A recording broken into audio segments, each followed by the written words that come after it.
नमस्कार, India first news में आपका स्वागत है। मध्य प्रदेश की सियासत में मंत्री भूपेंद्र सिंह की छवि एक सहज, सरल लेकिन गंभीर व्यक्तित्व की रही है। बुंदेलखंड की धरती से अपनी सियासत शुरू करने वाले भूपेंद्र सिंह विधायक एवं सांसद रहते हुए अब गृह और परिवहन विभाग के मंत्री की जिम्मेदारी संभाल रहे हैं। अपने विधानसभा क्षेत्र खुरई के विकास में जुटे भूपेंद्र सिंह ने अपने अब तक के राजनीतिक सफर को लेकर इंडिया फर्स्ट से खास बातचीत की।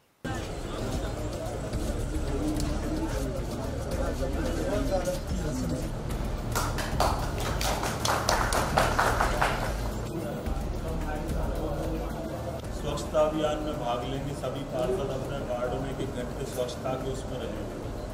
कितने वार्डों में हो रहा है?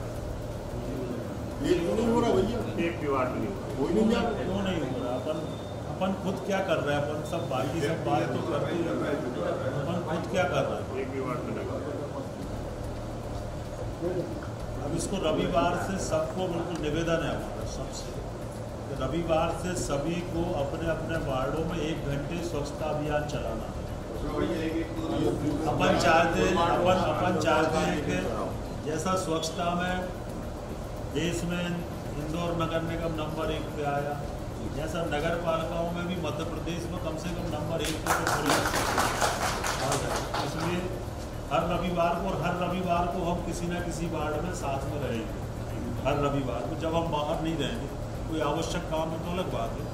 अगर हम रहेंगे यहाँ पे होंगे तो एक वार्ड में हम कोई ना कोई वार्ड में आएंगे और रोज़ हर रविवार को सुबह 8 से 9 या 7 से 8 क्या समय ठीक है? गर्मी में तो 7 से 8 गर्मी में सभी को 1 घंटे अपने अपने वार्ड में स्वच्छता अभियान चलाना है।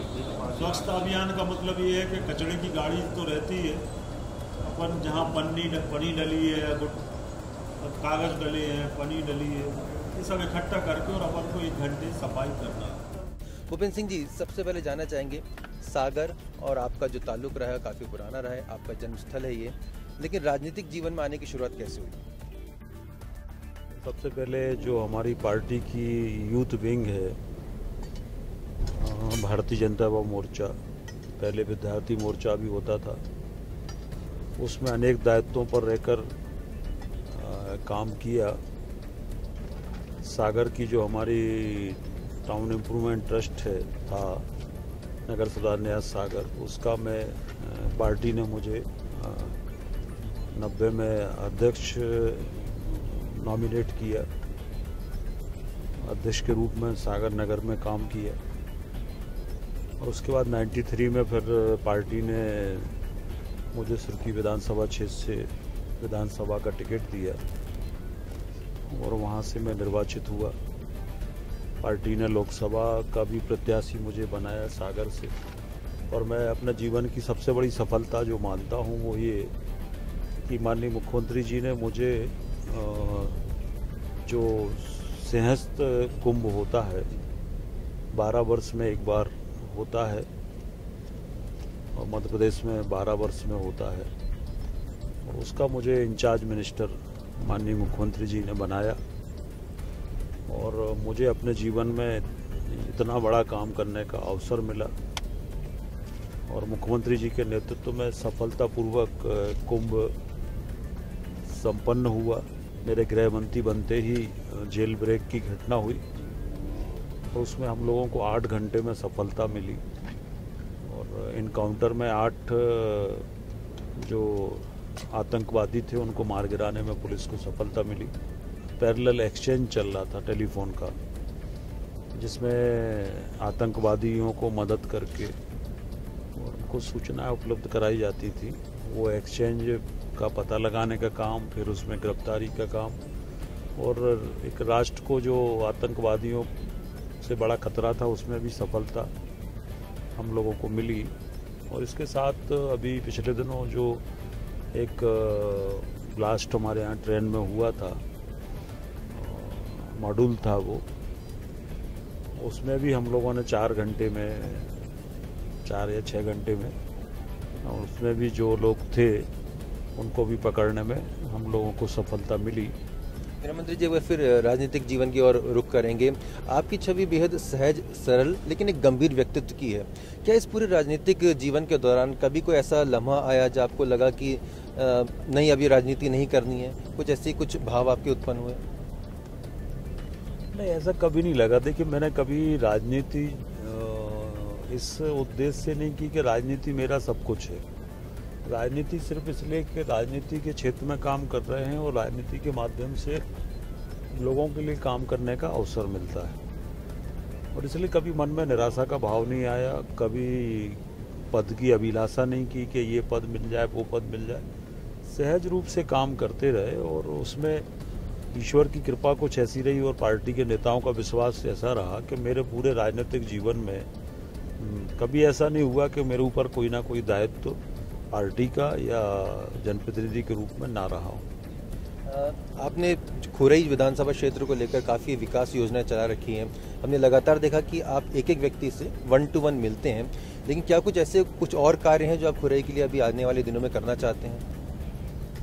देखिए, निश्चित रूप से विकास एक निरंतर चलने वाली प्रक्रिया है, और खुरई चूंकि विकास में पिछले वर्षों में पिछड़ गया, यहाँ पर जितना विकास होना था वो नहीं हो पाया, और इसलिए हमें ये देखना पड़ेगा कि जो क्षेत्र विकास में पिछड़ गए हैं उनको हम बराबरी पर लाएं, उन क्षेत्रों का विकास हो। और इस मामले में मुख्यमंत्री जी का धन्यवाद करूंगा कि खुरई के विकास के जो भी प्रस्ताव मैंने उनके समक्ष रखे, उन्होंने सब में मुझे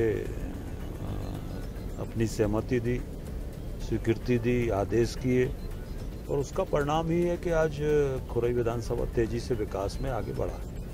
आप युवाओं के लिए क्लासेस भी चलाते हैं जो कि पूरी तरह से निःशुल्क है, इसके बारे में थोड़ा बताएं। देखिए, मैं अनेक प्रकल्प चलाता हूँ क्षेत्र में, बाकी जगह भी, और उसमें जो हमारे क्षेत्र के गरीब बच्चे हैं जिनकी आर्थिक स्थिति इस तरह की नहीं है कि जो कोचिंग कर सकें, तो मैं निःशुल्क कोचिंग अपने कार्यालय में चलाता हूँ। तो वहाँ पर इस वर्ष 70 बच्चों ने आते थे कोचिंग में। अभी जो रिजल्ट आया उसमें से 49 बच्चे फर्स्ट डिवीज़न पास हुए हैं, 4 बच्चे ऐसे जिनके मार्क्स 85% से ऊपर हैं। तो अभी इस साल भी 120 बच्चों का अभी एडमिशन हुआ है, पूरी तरह से निःशुल्क होता है, और इससे भी बच्चों का भविष्य बना है। मेरे जीवन में बड़ा मुझे संतोष इसका होता है। खुरई में जनवरी के दौरान एक बड़ा महोत्सव आयोजित होता है, इसको कहीं ना कहीं टूरिज्म के नक्शे पे भी लाया जा सके, उसके लिए क्या कुछ प्रयास किए जा रहे हैं? देखिए, मैंने कोशिश की कि हमारे क्षेत्र में जितने भी ऐसे प्राचीन महत्व के मंदिर हैं, इन मंदिरों का हम जीर्णोद्धार करें, उनका सौंदर्यीकरण करें, उनका जो ऐतिहासिक महत्व है उसको लोगों तक प्रतिपादित करें। और इसलिए जो खुरई का सबसे प्राचीन मंदिर है, डोहला मंदिर के नाम से है, जो एक कुंड में बना हुआ है, जिसमें बहुत प्राचीन प्रतिमाएं हैं, उस समय के जो राजा थे उन्होंने बनवाया था।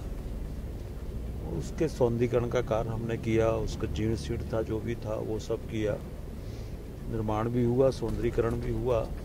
और उस मंदिर के नाम पर, चूँकि सबसे ज़्यादा भावनाएं लोगों की उस मंदिर से जुड़ी हैं, उस मंदिर के नाम पर हमने एक डोहला महोत्सव प्रारंभ किया, जो संक्रांति के अवसर पर प्रत्येक वर्ष होता है, जिसमें हजारों की संख्या में लोग आते। 3 दिन का ये महोत्सव होता है।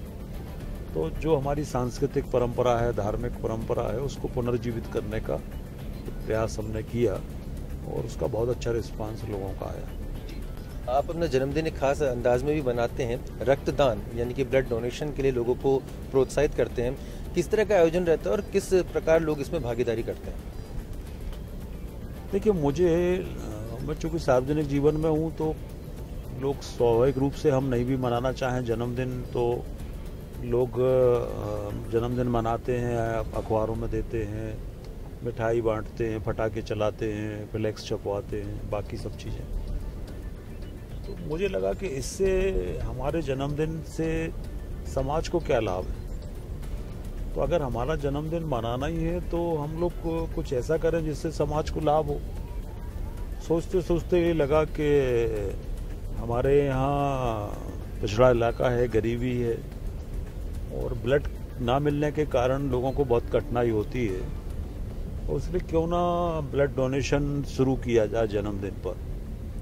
और पिछले 5 वर्ष पहले हमने ये परंपरा शुरू की, धीरे धीरे लोगों का उसका वो मिल गया और प्रत्येक वर्ष जन्मदिन पर हम लोग 2 दिन का रक्तदान करते हैं और फिर उस रक्त को समर्पित करते हैं जन्मदिन के दिन, डिस्ट्रिक्ट हॉस्पिटल को देते हैं।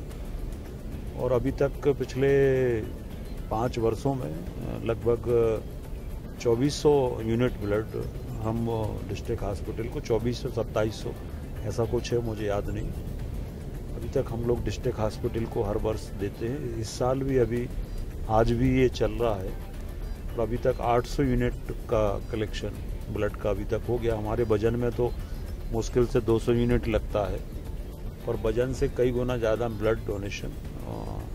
पहले ये था कि वजन ब्लड से तोलेंगे, पर वो धीरे धीरे संख्या बढ़ती गई। और चूंकि हमारे यहाँ का जो सागर का ब्लड बैंक है उसकी कैपेसिटी कुल पहले 500 यूनिट की थी, तो हम उतना करते थे। अब उसकी 800 यूनिट की हो गई है, तो हम 800 यूनिट से ज़्यादा हो जाएगा तो उसको फिर भोपाल हॉस्पिटल हम भेज देते। पिछले साल भी लगभग 700 यूनिट हुआ था, तो उसको भोपाल हॉस्पिटल भोपाल में दे दिया था, वहाँ पर हमीदिया में। तो इस तरह से मुझे लगता है इस साल भी लगभग 1000 यूनिट ब्लड होगा और सब मिलाकर देखें तो करीब 4000 यूनिट ब्लड हम पिछले 5 वर्षों में लोगों को दे चुके। जो मैं समझता हूँ कि इससे अनेक लोगों का जीवन बचा होगा, अनेक लोगों के जीवन में मदद हुई होगी, तो हमारा जन्मदिन सार्थक हो गया। भूपेंद्र सिंह जी तो कहीं ना कहीं जन्मदिन को भी खास अंदाज में यहाँ पर मंत्री भूपेंद्र सिंह मना रहे हैं, लेकिन अपने पूरे राजनीतिक करियर के दौरान कभी भी उन्हें ऐसा नहीं लगा कि सियासत को छोड़ना चाहिए। नए नए आयाम, नए नए मकाम हासिल करते जा रहे हैं लगातार, और निश्चित तौर पर इंडिया फर्स्ट परिवार की तरफ से भी हम इन्हें शुभकामनाएं देंगे कि ऐसे ही वो समाज की सेवा करें, जनहित के काम करें। कैमरामैन अनवर खान के साथ आशुतोष, इंडिया फर्स्ट न्यूज, सागर।